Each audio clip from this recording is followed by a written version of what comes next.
The Black Star, nestled high in the rugged mountains, far from the distractions of civilization, the remote observatory stood as a bastion of scientific pursuit. A team of astronomers, led by Dr. Eleanor Graves, had come to this isolated outpost to study the mysteries of the cosmos. The clear, unpolluted skies offered a perfect vantage point for their work.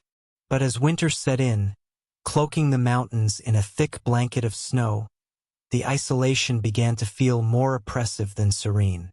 The first indication that something was amiss came when Dr. Isaac Whitman, the youngest member of the team, detected an anomaly in the night sky. "Eleanor, take a look at this," he called, his voice tinged with both excitement and confusion. On the monitor was a celestial object unlike any they had seen before. It was a black star, emitting a strange, dark glow that seemed to absorb rather than reflect light. Intrigued, the team began to study the object, which they soon dubbed the Black Star. Its gravitational pull was immense, distorting the space around it in ways that defied their understanding of physics. As the days passed, their fascination grew, but so did a creeping sense of unease. The first night after discovering the Black Star, Eleanor had a vivid, unsettling dream. She was floating in space, surrounded by a vast, dark void. In the distance, the Black Star pulsed ominously, drawing her closer. She could feel its pull, not just on her body, but on her mind, as if it were probing her thoughts. She awoke in a cold sweat, her heart pounding. Over breakfast, she learned that the others had experienced similar dreams. Dr. Raj Patel, the observatory's expert on celestial mechanics, described feeling a presence in his dreams, something ancient and malevolent. Dr. Lena Hartman, the astrophysicist, mentioned hearing whispers in an unknown language. Isaac admitted to seeing shadowy figures moving just beyond his field of vision. Despite their growing apprehension, the team continued their observations. The Black Star's gravitational effects were unlike anything they had encountered, and their data suggested it was moving closer to Earth. Equipment began to malfunction. Computers crashed inexplicably, telescopes lost calibration, and power outages became frequent. It was as if the observatory itself was under siege. One night, while working late, Eleanor saw something out of the corner of her eye. A shadow, darker than the surrounding darkness, flitted across the room. When she turned, there was nothing there. Similar sightings plagued the others. Lena claimed she saw a figure standing at the edge of the forest, watching the observatory. When she went to investigate, she found only footprints in the snow that led to nowhere. The atmosphere grew tense. Sleep-deprived and on edge, the team members began to suspect each other. Was someone playing a cruel prank? Or was the Black Star exerting a sinister influence over them? The breaking point came when Isaac disappeared. One moment he was at his workstation, and the next he was gone, leaving no trace behind. A frantic search of the observatory and its surroundings yielded nothing. Desperation set in. Raj suggested they leave the observatory and abandon their research, but Eleanor insisted they stay.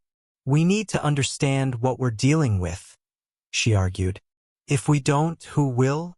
As the remaining team members struggled to make sense of their situation, Eleanor began to piece together a horrifying possibility. The Black Star was not a celestial object but a sentient entity. It was projecting itself into their minds, manipulating their perceptions, and using their dreams and hallucinations to weaken their resolve. Her suspicions were confirmed when she found Isaac's journal. His last entries were incoherent, filled with ramblings about the Black Star being alive, a harbinger of doom. He had written about hearing voices, seeing monstrous forms, and feeling a presence watching him at all times. "We need to leave," Raj said, his voice trembling. "We need to get out of here before it takes us all." Eleanor agreed, though she feared it might already be too late.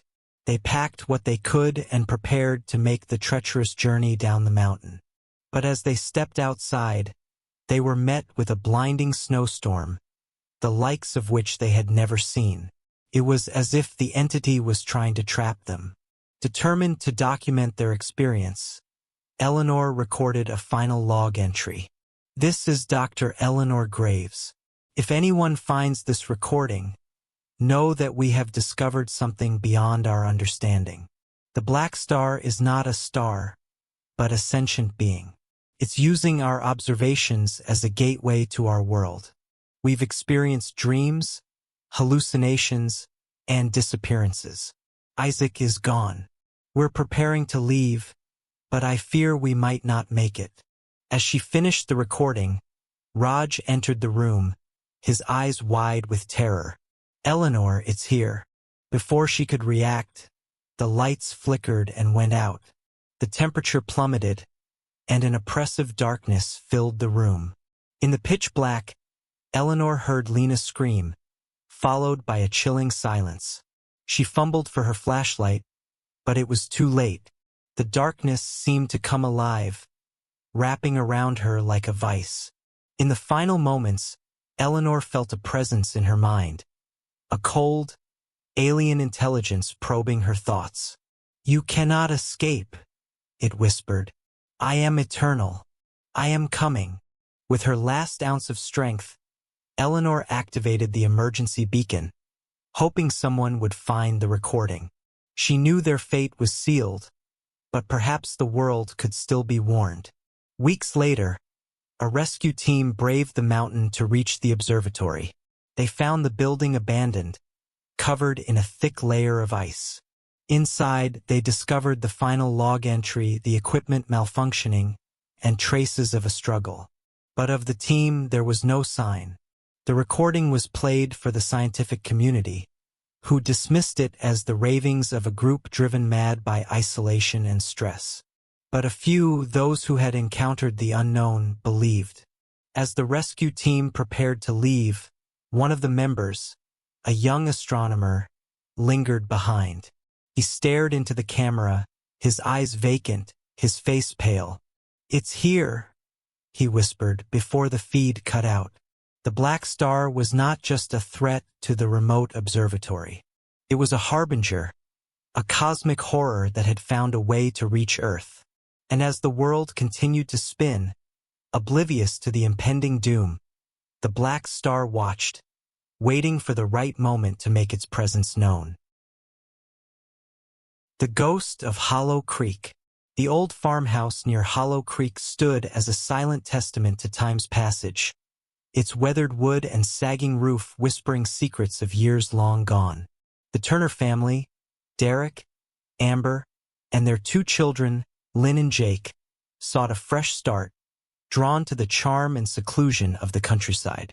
They were unaware of the house's dark history, and as they pulled up the gravel driveway, they were filled with anticipation rather than dread.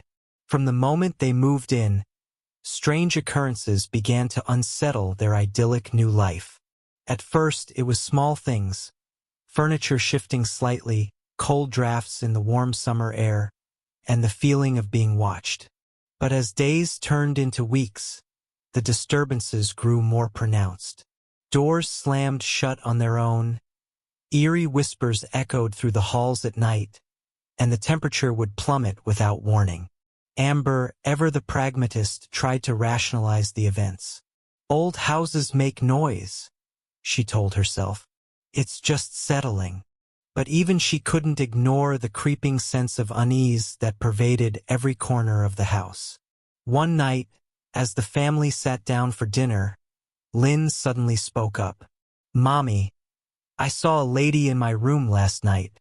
Amber and Derek exchanged worried glances. "What did she look like, sweetheart?" Derek asked, trying to keep his voice calm. "She was wearing a long dress and had dark hair. She was crying," Lynn replied, her young face earnest. Amber felt a chill run down her spine. "It's just your imagination, Lynn. There's no one else here."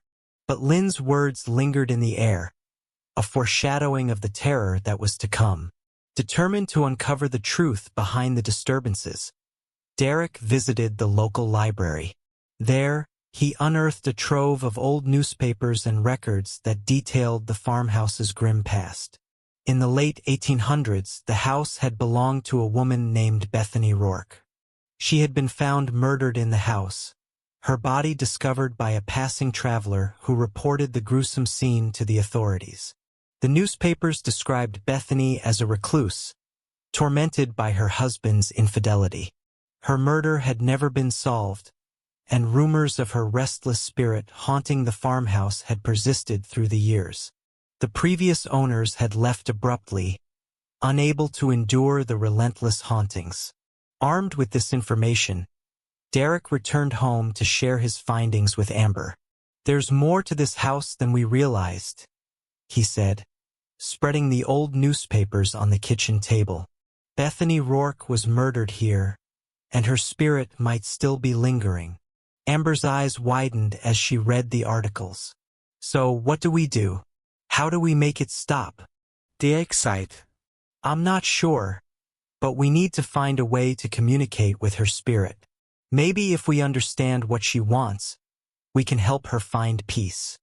Desperation drove the Turners to seek out a medium, a woman named Clara who had a reputation for communicating with spirits. Clara agreed to conduct a séance at the farmhouse, warning the family that contacting the spirit world was not without risks. On the night of the séance, the air was thick with tension. The family sat around a table in the dimly lit living room, holding hands as Clara began to chant softly. The candles flickered, casting eerie shadows on the walls. "Bethany Rourke, we call upon you," Clara intoned. "We seek to understand your pain and offer you peace. Show yourself to us."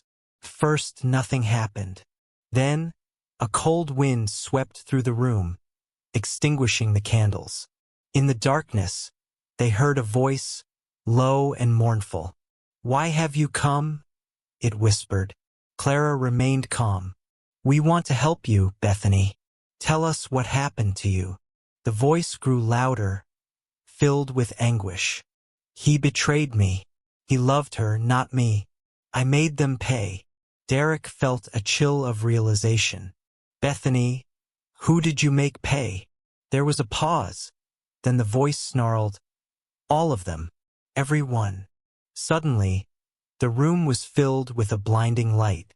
When it faded, they saw her, Bethany Rourke, standing in the corner, her eyes burning with rage. She looked directly at Clara and then at the Turners, her expression twisted with hatred. "You think you can help me?" she spat. "You know nothing of my pain. I was the one who killed them. My husband, his lover, they deserved it. And now, so do you." The revelation hit them like a punch to the gut. Bethany had not been the victim but the murderer, driven mad by jealousy. Her spirit was not seeking peace. It was seeking vengeance. As the family tried to process the horrifying truth, the temperature dropped further. Objects in the room began to levitate and crash against the walls. The house seemed to come alive with Bethany's rage. "We need to leave now," Derek shouted, but as they scrambled to their feet, they realized they were trapped. The doors slammed shut, and an invisible force held them in place. Bethany's ghost moved closer, her presence suffocating. "You will join them," she hissed. "You will know my suffering." Derek, Amber, and the children huddled together, their hearts pounding with terror. Clara attempted to confront the spirit. "Bethany, you must move on. Your anger is poisoning this place." But Bethany's face contorted with fury. "I will never move on. This is my home, and you are all trespassers." In a final act of defiance, Clara raised her hands and chanted an incantation, trying to banish the spirit. But Bethany's power was too great. With a scream, Clara was thrown across the room, her body slumping lifelessly to the floor. Amber clung to Derek, tears streaming down her face. What do? We can't fight her. Derek looked around desperately, searching for anything that might help. His eyes fell on an old mirror hanging on the wall. An idea sparked. Mirrors are said to be portals to the spirit world. Maybe we can trap her. He grabbed the mirror and held it up towards Bethany. Bethany, look at yourself. Look at what you've become. For a moment, Bethany hesitated, her gaze drawn to the mirror. Her reflection showed not the vengeful spirit but a young woman, full of sorrow and regret. The rage in her eyes flickered, replaced by confusion. Derek seized the moment. You don't have to do this. Let go of your anger. Find peace. Bethany screamed, a sound of pure agony, and lunged at the mirror. There was a flash of light and then she was gone. The room fell silent, the oppressive force lifting. The Turners were shaken but alive. They left the farmhouse that night, never to return. The story of their encounter with Bethany's spirit spread through the town, becoming a cautionary tale for anyone who might consider moving into the old farmhouse near Hollow Creek. Years later, the farmhouse remained abandoned, its windows dark and its walls echoing with the memories of those who had suffered within.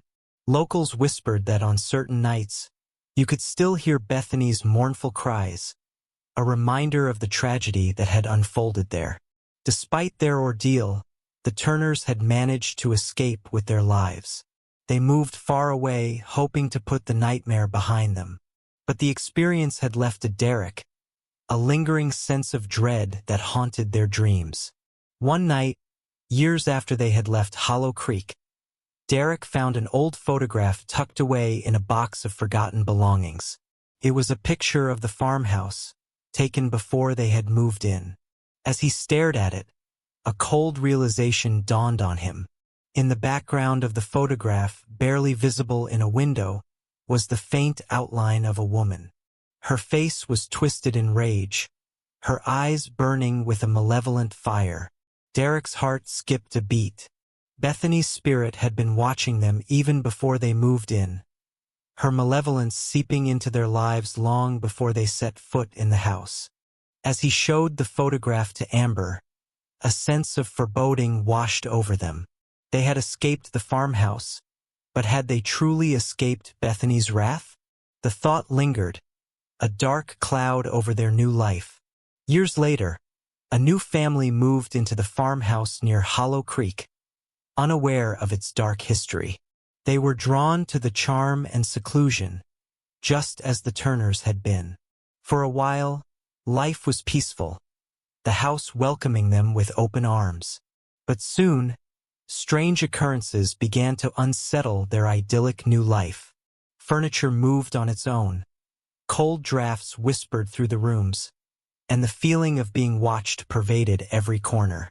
One night, the new occupants heard a voice, low and mournful, echoing through the halls. "Why have you come?" it whispered. In the attic, they found a mirror, covered in dust and forgotten.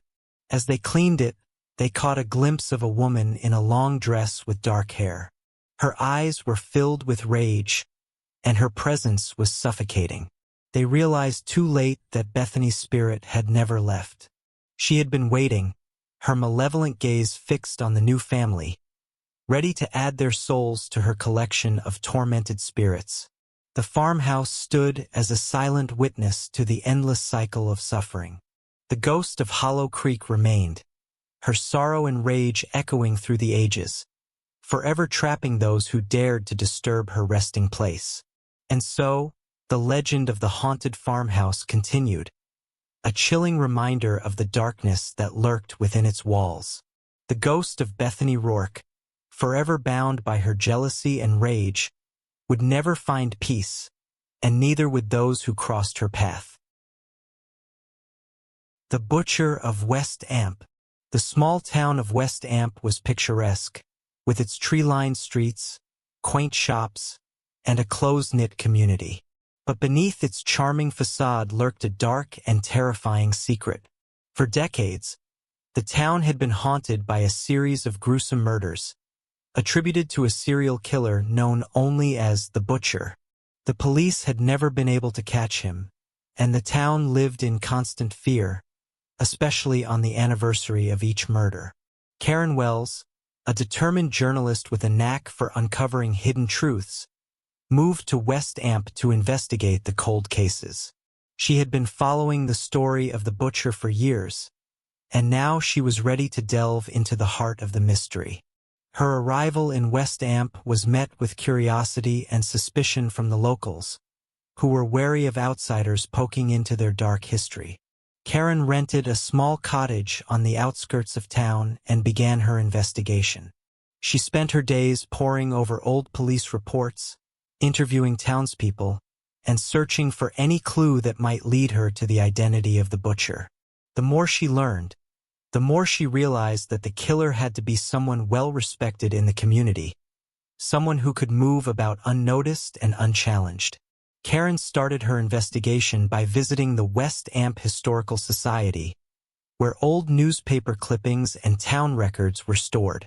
She meticulously combed through decades of reports, noting the dates and details of each murder. The pattern was chilling.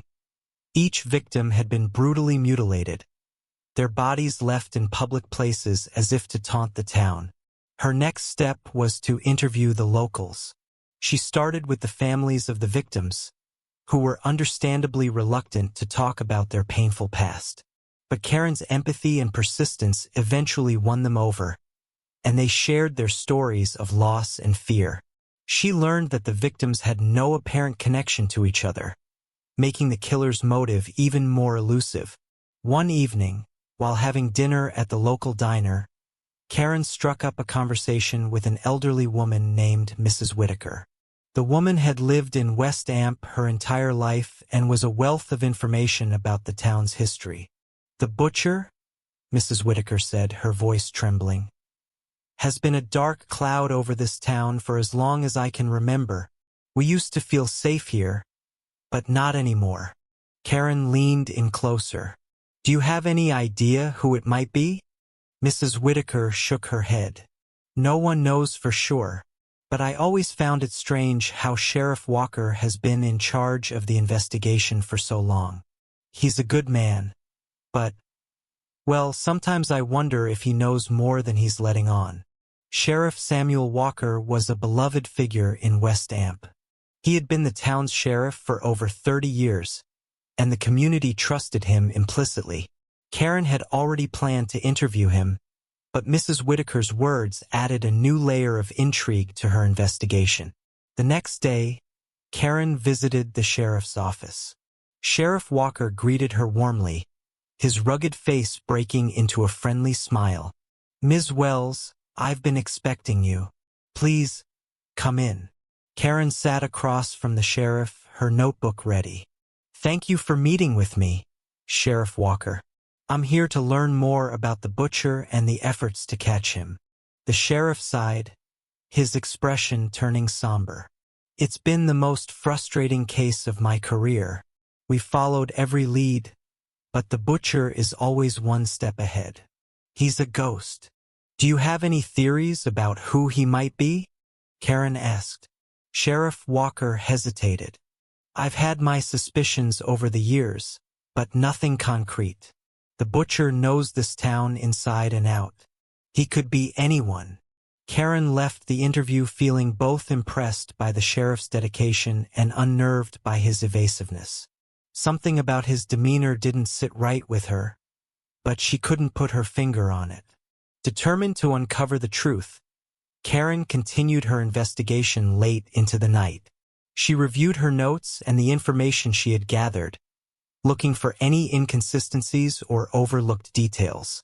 As she studied the timeline of the murders, she noticed a curious pattern. Each killing occurred shortly after a major event in the town, such as the annual fair or a town council meeting.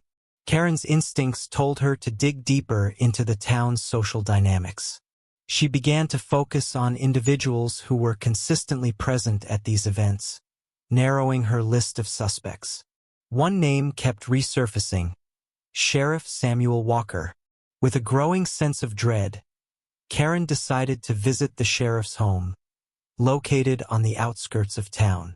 She told herself it was just to gather more information, but deep down, she knew she was looking for something incriminating. Under the cover of darkness, Karen approached the sheriff's house. She crept around to the back and peered through a window into the basement. What she saw made her blood run cold. Walls covered in newspaper clippings about the murders, photographs of the victims, and a chilling array of knives and other tools. Her heart pounding, Karen snapped a few photos with her phone before retreating into the night. She had found the evidence she needed, but it was more horrifying than she could have imagined. The beloved sheriff of West Amp was the butcher. The next morning, Karen summoned all her courage and returned to the sheriff's office. She knew she had to confront him, but the fear of what might happen weighed heavily on her. When she entered his office, Sheriff Walker greeted her with the same friendly smile. "Back so soon, Ms. Wells? Did you find what you were looking for?" he asked, his eyes narrowing slightly. Karen took a deep breath. "I did. I went to your house last night, Sheriff. I saw the basement." For a moment, the sheriff's expression was unreadable. Then, a slow, sinister smile spread across his face. "I knew you'd come eventually. You're a smart woman, Karen." The sound of her name coming from his lips sent a shiver down her spine. "Why, Sheriff? Why did you do it?" His smile faded, replaced by a look of twisted satisfaction. "Because I had to. This town needed cleansing, and I was the one to do it. They all deserved it. Every one of them." Karen's hands trembled as she reached for her phone, ready to call for help, but the sheriff's next words stopped her cold. "You know, Karen, there's something I've been meaning to tell you. You're not just any journalist. You're my daughter." Her mind reeled. "What are you talking about?" The sheriff leaned back in his chair, a dark gleam in his eyes. "I gave you up for adoption when you were just a baby. I've been watching your career, waiting for the day you'd come to West Amp. I knew you'd find me." Karen felt the room spin. "No, that's not possible. My parents were good people," he interrupted. "But they weren't your real parents. I am, and you've inherited more from me than just your curiosity." She shook her head, tears streaming down her face. "No, I won't believe it." "You will," he said, standing up and walking around the desk towards her. "You already feel it, don't you? The same urge, the same darkness." Karen backed away, her mind a whirlwind of confusion and fear. The sheriff's words echoed in her head, and she felt a sickening realization dawning on her. He was right. She had always been drawn to stories of violence and death, always felt a strange fascination with the macabre. Was it possible that she had inherited his psychopathic tendencies? "No!" she screamed, stumbling towards the door. "I'm nothing like you." Sheriff Walker's laughter followed her as she fled the office. "You can't escape it, Karen. It's in your blood. Embrace it." Karen ran blindly through the streets of West Amp, her mind racing. She needed to get away to clear her head. She found herself at the edge of the forest, where she collapsed onto the ground, gasping for breath. As she sat there, trying to make sense of everything, she felt a strange calm wash over her. The sheriff's words had struck a chord deep within her, awakening something she had long suppressed. She thought about the victims, the town, and her own life. She had always sought the truth, always pushed boundaries. Was it possible that she was destined for more than just uncovering stories? The sun began to set, casting long shadows across the forest floor. Karen stood up, her resolve hardening. She couldn't deny what she felt any longer. The sheriff had been right. She couldn't escape her dark legacy, but she could control it, use it. She returned to her cottage and packed her things, leaving behind the life she had known. As she drove away from West Amp, she felt a strange sense of freedom. She would embrace her true nature, but on her own terms. Years passed, and the legend of the Butcher of West Amp faded into obscurity. The town gradually returned to a semblance of normalcy, but the shadow of fear never fully disappeared. Karen traveled from town to town, always staying one step ahead of the authorities. She honed her skills, learned to blend in, and chose her victims carefully. Each killing was a tribute to her father, a way to honor the legacy she had inherited. But unlike her father, Karen was meticulous and methodical. She left no evidence, no trail for the authorities to follow. Her victims were chosen with care, each one representing a piece of the puzzle she was constructing in her mind. As she continued her dark journey, Karen found a strange sense of satisfaction in her work. She had become a master of her craft, a true artist of death.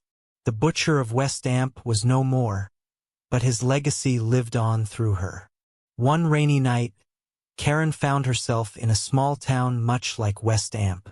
She checked into a motel under an assumed name and sat down to plan her next move. As she looked out the window at the rain-soaked streets, she smiled to herself. The world would never know the truth about Karen Wells, the daughter of the Butcher. But in the shadows, she would continue his work, a silent predator in a world that would never see her coming. And with each new victim, she felt the darkness within her grow stronger, embracing her destiny as the new Butcher. The townspeople would never suspect the quiet, unassuming woman who walked among them, hiding her true nature behind a mask of normalcy. But in the dead of night, when the rain fell and the shadows grew long, Karen would strike, leaving behind a trail of terror and death. The legacy of the Butcher of West Amp lived on, not in the annals of history, but in the whispered fears of those who had glimpsed the darkness and survived. And as long as Karen walked the earth, that legacy would never die.